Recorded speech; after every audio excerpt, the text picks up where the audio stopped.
वृंदावन जाते हैं कि वृंदावन क्या है? वृंदावन रम्य स्थान दिव्य चिंतामणि धाम।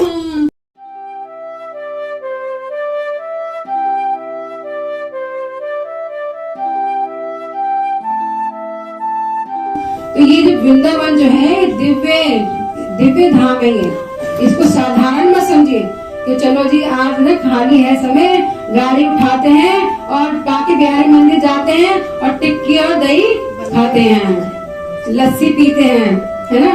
तो क्या क्या भाव है आपका वहाँ पर? पिकनिक का भाव है ना। तो वहाँ फिर आप कहाँ जा रहे हैं? आप ब्रज में नहीं जा रहे हैं, आप पिकनिक मनाने जा रहे हैं। तो वहाँ पे क्या होना चाहिए? हमारा भाव होना चाहिए, क्योंकि वहाँ जाने से हमारी भक्ति बढ़ती है। हमारी वहाँ जाने से क्या होगा? भक्ति बढ़ेगी। हमारा भाव क्या होना चाहिए? वहाँ जाके हम माला जाप करें, भक्तों का संग करें, हरि नाम करें, ये हमारा भाव होना चाहिए। ना कि वहाँ जाकर के हम वहाँ पे लस्सी पी रहे हैं, टिक्की खा रहे हैं कि वहाँ जाएंगे बाकी बिहारी मंदिर और तो हम ये खा पी करके आएंगे, ये भाव ही होना चाहिए। तो इसलिए भक्त जो होते हैं जब वहाँ जाते हैं तो कम से कम क्या करते हैं? वैसे डेली में वो है 16 माला जाप करते हैं। इस हरे कृष्ण महामंत्र को तो क्या करते हैं? एक नहीं माला 16 माला जाप करते हैं। और वहां जाकर के क्या करते हैं? कोशिश करते हैं उनकी 32 माला हो जाए, उनकी 64 माला हो जाए, उनकी इतने राउंड हो जाए उनके। क्योंकि कहते हैं यहाँ पर जो आपको फल मिलता है उससे 100 गुना ज्यादा जो है वृंदावन में आपको फल प्राप्त होता है ना। तो इसलिए हमें धाम में जाकर के ज्यादा फल प्राप्त होता है। इसलिए हमें वहां जाके ज्यादा जाप करना चाहिए, भक्तों को संग आते कि ज्यादातर इस्कॉन वाले जो होते हैं कहीं और नहीं जाते, ज्यादा जाने की जरूरत नहीं है, किसी को भक्तों को संग करने का प्रयास करते हैं। क्योंकि उन्हें लगता है कृष्ण तो देखो बाकी बिहारी में भी है, राधा वल्लभ में भी है, सब जगह है ना। तो वह वहाँ एक जगह बैठ करके इस्कॉन मंदिर में ही बैठ करके हरिनाम करते हैं, भक्तों का संग करते हैं। वो भक्तों का संग करते हैं क्योंकि भक्तों का कहते हैं वहाँ पे गलती से वो शुद्ध भक्त आ गया, उसके दर्शन मार्ग से ही उसके पिछले जन्मों के कर्म जो है वो कट जाते हैं। तो इसमें शुद्ध भक्तों का संग करना चाहिए। वहाँ बैठ के हरिनाम करें, हरे कृष्ण महामंत्र से हम कर सकते हैं। ये भाग रहे हैं ठीक है, जाते हैं दर्शन करते हैं, बहुत अच्छी बात है, लेकिन माला जाप अपने साथ में लेके जाएं, माला करते करते दर्शन करते जाए वहाँ पे, ताकि व्यर्थ की चर्चा नहीं हो। और वहाँ जाकर के अगर जरा से भी हमने अपनी 7 बहुओं की निंदा कर ली तो क्या होगा? हमारा सारे पुण्य कर्म हमारे नष्ट हो जाएंगे।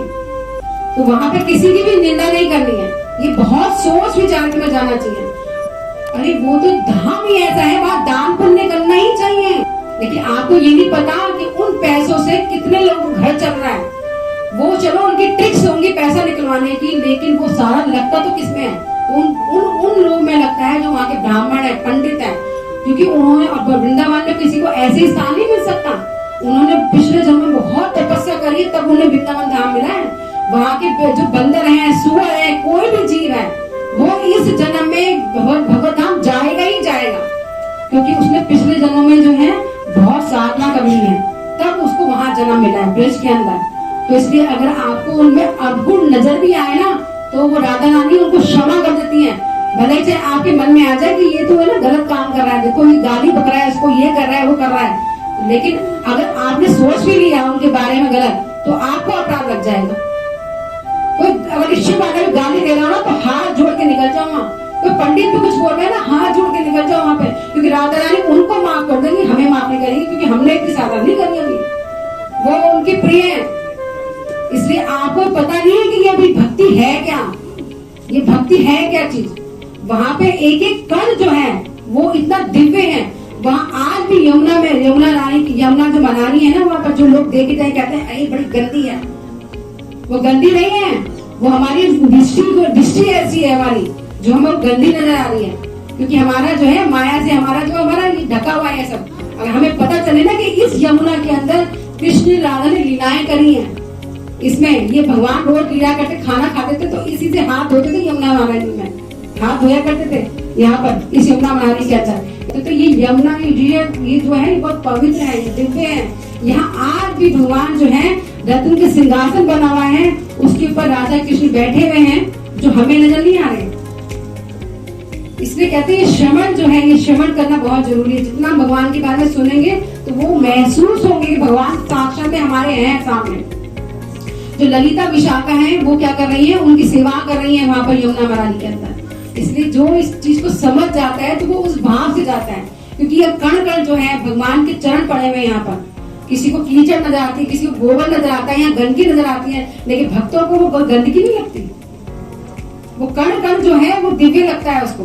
तो ये चीज हम समझेंगे जब हम जितना सुनेंगे ना उसके बारे में, तब हम वो गंदगी नहीं लगेगी। पहले कभी हम जाते थे, अरे हे हमारी साड़ी में गया ना गोबर लग गया, लेकिन अब कुछ नहीं है, वो तो रज है, हम तो बड़े प्यार से साफ कर लेते हैं। ये तो रज है भगवान की, यहाँ पर भगवान ने तो चरण रखे हैं। यहाँ पर बहुत से लोग चप्पल पहन के भी नहीं आते हैं, जैसे ही उतरते हैं वहां पर, जैसे ही उतरते हैं सबसे पहले मत्था टेकते हैं। गाड़ी से जैसे ही उतरे तो वो जो रज है अपने माथे पर लगाते हैं जाते। ये भाव होना चाहिए हमारा वृंदावन में भक्ति के साथ ही, कि उस रज को अपने माथे पर लगाएं। और हो सके तो वहां पर हमें क्या करना चाहिए, चप्पल उतार के घूमना चाहिए। जिस जमीन पर भगवान ने अपने पैर रखे हो वहां पर क्या चप्पल पहन के घूमनी चाहिए। अभी गोवर्धन की जो परिक्रमा करते बहुत से लोग क्या करते हैं चप्पल पहन करके, तो स्वयं भगवान ही है गोवर्धन। जब लोग परिक्रमा लगाते हैं यानी कि उनके पास चप्पल पहन के चलते हैं, है ना।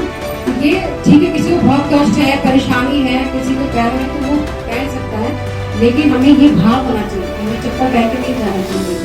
हो सके तो हमें ये प्रयास करना चाहिए।